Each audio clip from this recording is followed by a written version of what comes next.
Assalamualaikum everyone. Welcome to my channel Microbiology with Huria Khan. So today our discussion and lecture topic is food microbiology. So in this video we will discuss about the introduction, definition related to food. Okay. So without wasting the time, I will show you some slides. Then first slide show you what is food microbiology. Food microbiology is the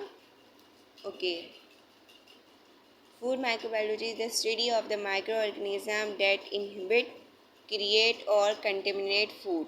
These include the study of microorganisms causing food spoilage as well as pathogens that may cause disease, especially if food is improperly cooked or stored.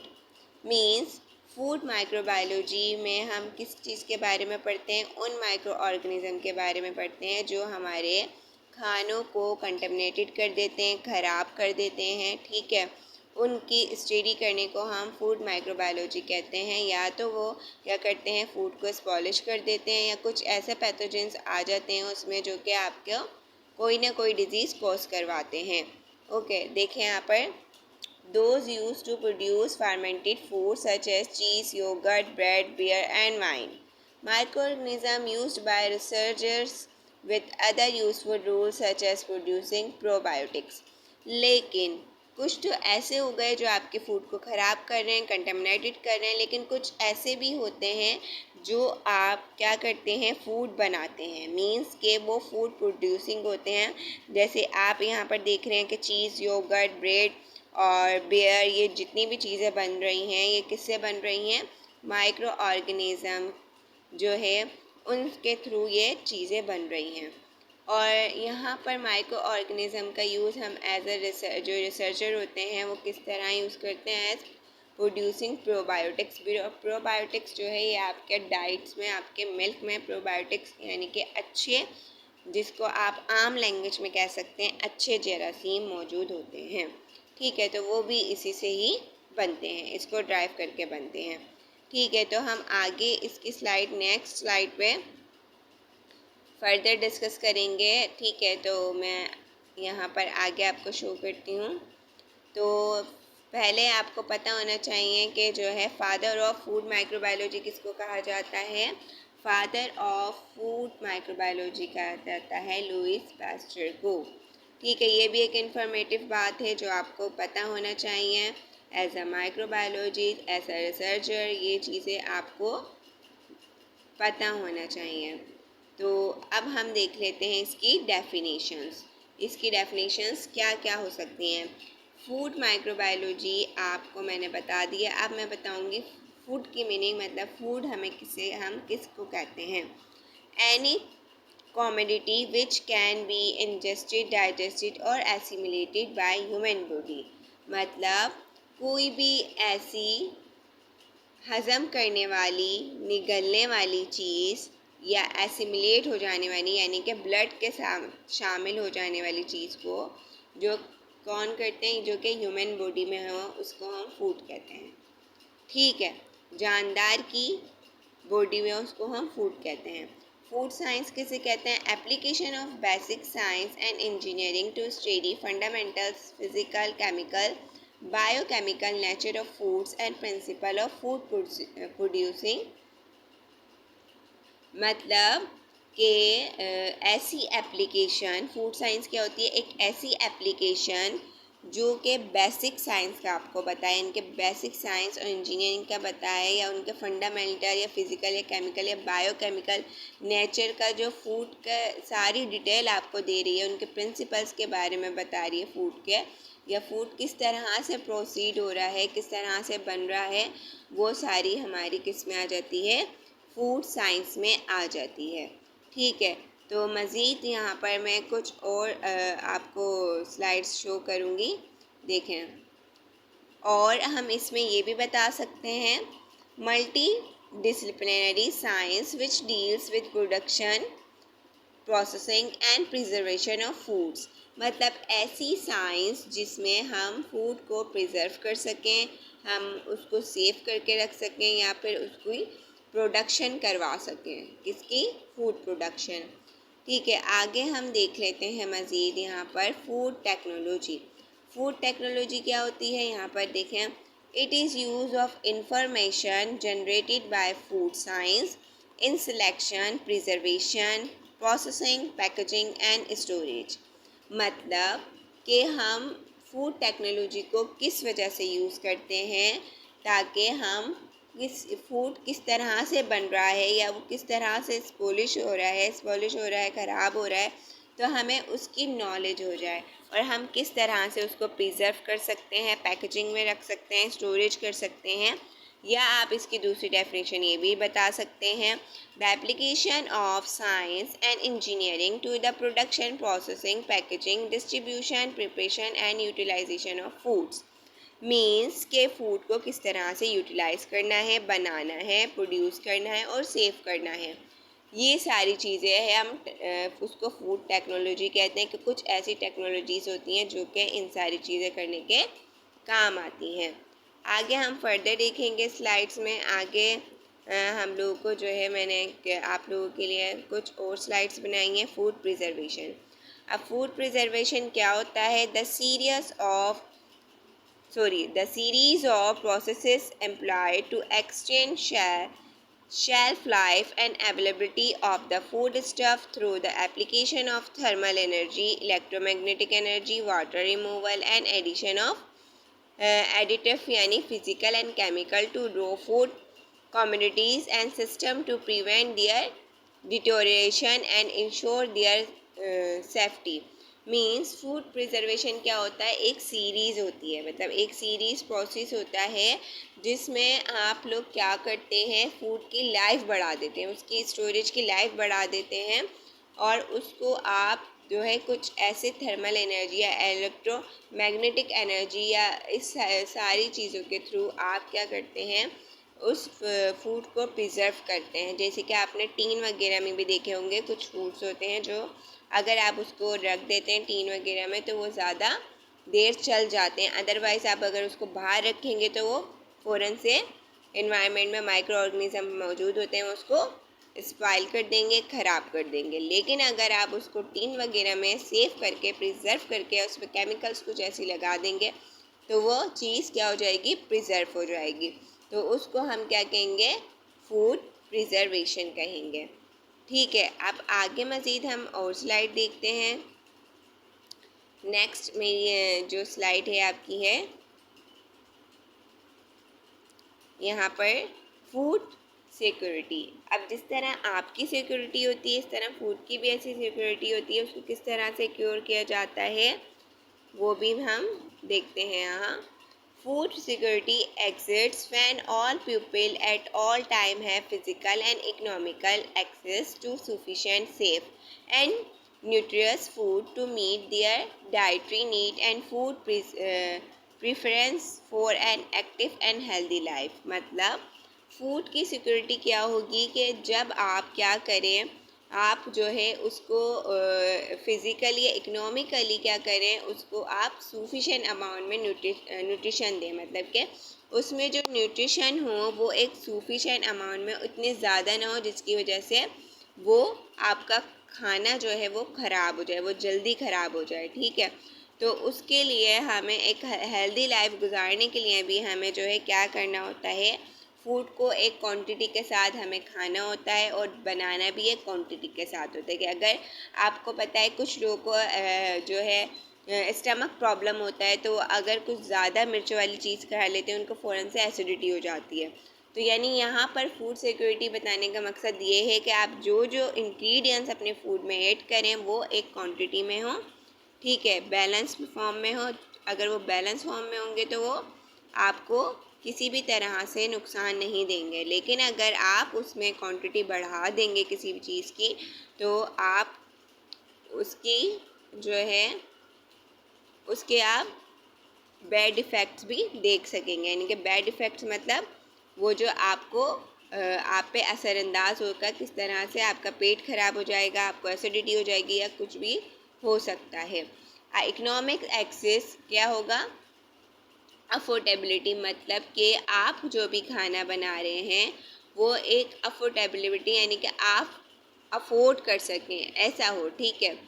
Stability in supply to global food market, या उसमें इतनी stability हो, इस काबिल हो कि उसे हम ग्लोबल फूड मार्केट यानी कि सब जगह जो है सारी जगह मार्केट में क्या सप्लाई कर सकें, वो ऐसा फूड हो, ठीक है। अब हम आगे और मज़ीद देखते हैं किस तरह से होता है ये।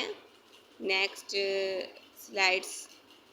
अब फूड एडिटिव्स क्या होते हैं? Non nutritive substance added intentionally to food, generally in small quantities to improve its appearance, flavor, texture and storage properties।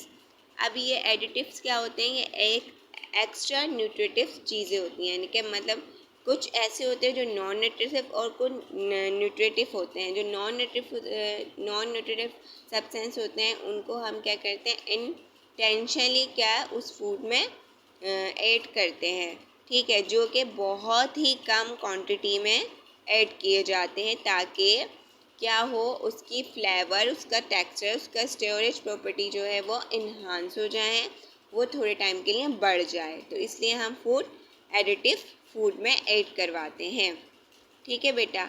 अब हम आगे देखेंगे, आगे जो मैंने स्लाइड्स हैं बनाई, अब देखें आप कि पोस्ट हार्वेस्ट टेक्नोलॉजी। अब पोस्ट हार्वेस्ट टेक्नोलॉजी क्या होती है? Techno economical activities applied to all the produces originating from farm, forest, livestock and aquaculture for their quality and quantity conservation, handling to reduce in post-harvest losses and value addition to make them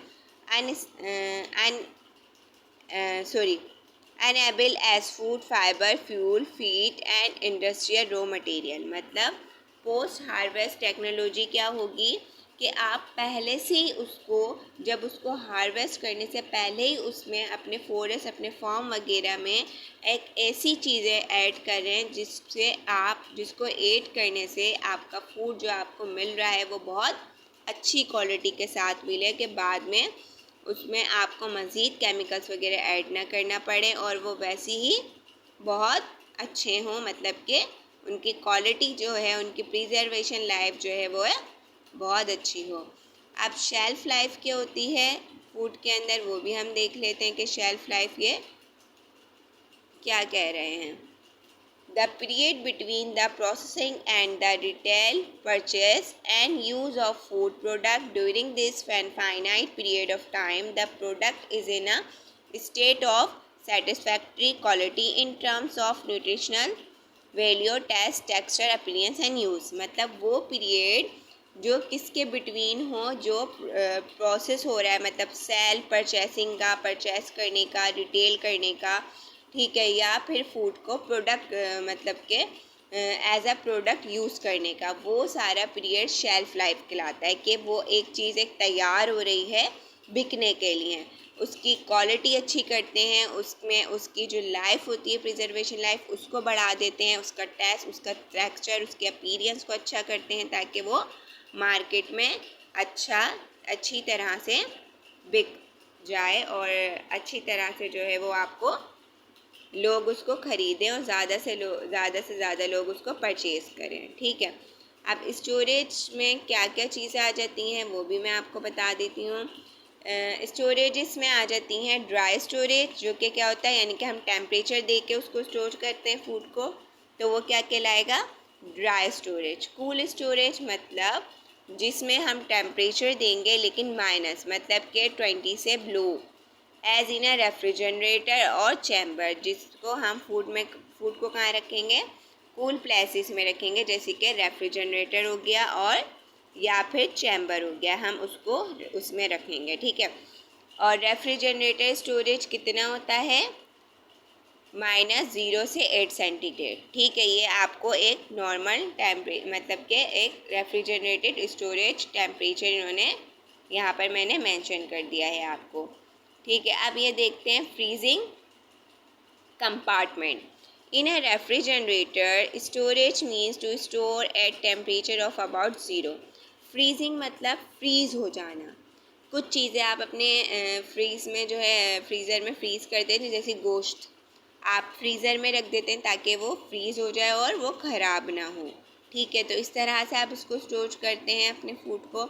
या फिर आप जो भी दूसरी चीज़ें होती हैं जो आप ज़्यादा अरसे के लिए रखना चाहते हैं उसको भी आप फ्रीज़ कर देते हैं, जो किस पे होती है फ्रीज़, माइनस मतलब 0 सेंटीग्रेड पर फ्रीज़ हो जाती है और उसकी प्रिजर्वेशन लाइफ बढ़ जाती है। इस तरह से उसकी स्टोरेज लाइफ भी बढ़ जाती है।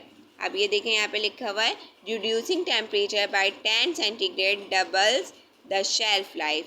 अब अगर हम उसका टेम्परेचर रिड्यूस कर देंगे, ठीक है, तो फिर क्या होगा, उसकी शेल्फ लाइफ जो है वो क्या हो जाएगी, डबल हो जाएगी। ठीक है, शेल्फ लाइफ उसकी डबल हो जाएगी। इसके बाद हम देखेंगे स्पॉइल फूड क्या होता है।